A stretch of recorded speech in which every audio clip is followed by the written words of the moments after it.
Hello friends, I'm the Midwest Moose Mountain, and I'm going to show you the front of the house today, because I love you. Alright. Hello everybody. So I had somebody in the comments section from the video last year when we ripped out all these bushes say, hey, did you plant anything there? How does it look? So I thought it would be a good time to show you. It's 7:30 in the evening on, what is this, June 8th, and we're going to take a look.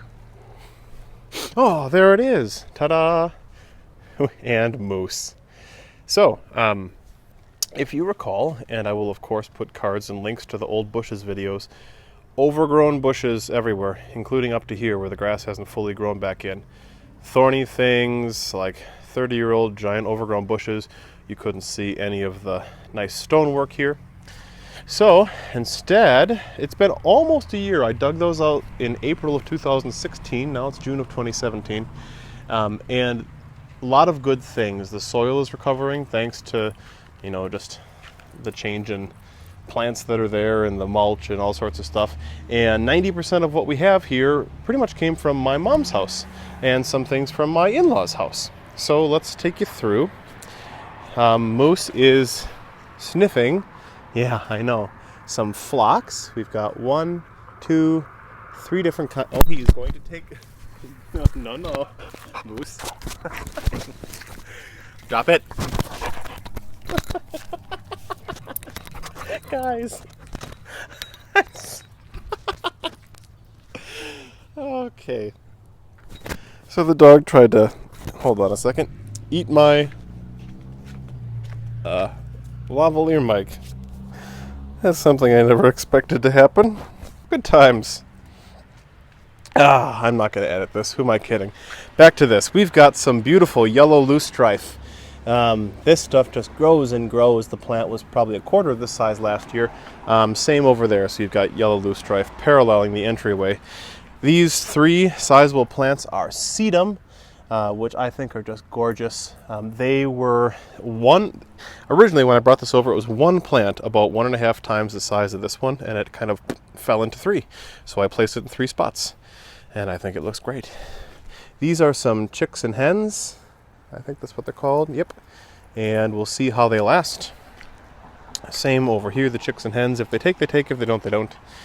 In the front, well, actually, first off, you see there's no real border. It is a trench. It's hard to get a good feel for that. Yeah, you probably can't. But I just dig a little trench. Different kinds of sedum, and we'll keep filling that in time. So it'll be a nice sedum border over here and phlox border over there. This is purple iris. It has already come and gone. Gorgeous. I have no idea what this is. It gets silvery and it's quite pretty. Here's some purple plant. That's another plant. Oh look, here's another plant. I'm pretty sure this is a coneflower though. This lovely looking burgundy leaved thing will have bright pink flowers. I like it. Just planted this year. This is going to be a bleeding heart. Or it is a bleeding heart, rather. I forget what this is. I planted it as a cluster. These are 2 volunteers. This is a volunteer and this is a volunteer. I'm pretty sure the birds dropped them. And then these. Oh, these are my favorite irises. My mom had these in her backyard for a long time, and they're just stunning. And they smell so fragrant, and they're huge. I mean, look at, compared to the size of my fist, they're bigger than my fist. Oh, I just had to get a smell. So this is the only remnant of the bushes that I couldn't pull out, because that was just too deep. So that stump is going to stay. This is pretty cool. These have purple flowers that only come out in the evening and at night. They haven't formed yet, but it's really neat, and they're very dark purple. This grassy stuff will have purple flowers on it eventually, and this plant is going since the 1940s. It belonged to a neighbor of my grandma and grandpa's, or my mom's parents, and it's just been transplanted over the years in different houses. So I like to think this is from a 70-plus-year-old plant. This yellow thing, the name I have forgotten. I have absolutely no idea what it is. Sorry, I don't have a macro lens on here either. Can I make that any better? No, I can't. You get the picture though. This is neat. My Aunt Mary had this in her yard and I took a chunk. Phlox, phlox, phlox. Different kinds. They were blooming at different times. We like phlox. It's just pretty. And then over here, actually, these kind of straggly looking things, there's a kind of a grouping of them over here. These get very tall. They get about 2.5 feet tall, and they have dark red circular flowers on them that smell terrible.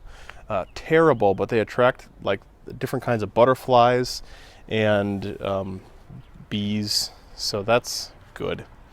Anyways, that's what we ended up planting in this space. Looks a lot different than it did last April. So, and then of course up here we have 1, 2, 3 different potted plants and 2 hanging plants, and Bridget planted all of these.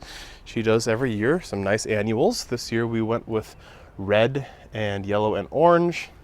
We've got this kind of trailing ivy, and then that's sweet potato vine over there. So all sorts of good stuff. We really like it. Ever since I ripped these old bushes out last year, we've been sitting on the porch all the time, almost daily. So thank you for coming along for an update. These plants will only get bigger and bigger, and we'll be able to split them and spread them, because that's what you do with perennials. So are you a perennial gardener? Let us know in the comment section below, and we can say goodbye to Moose. Hope you're having a wonderful springtime, and if you're new, I hope you'll subscribe. Lots of fun videos like this, especially with gardening in the springtime. Until next time, bye.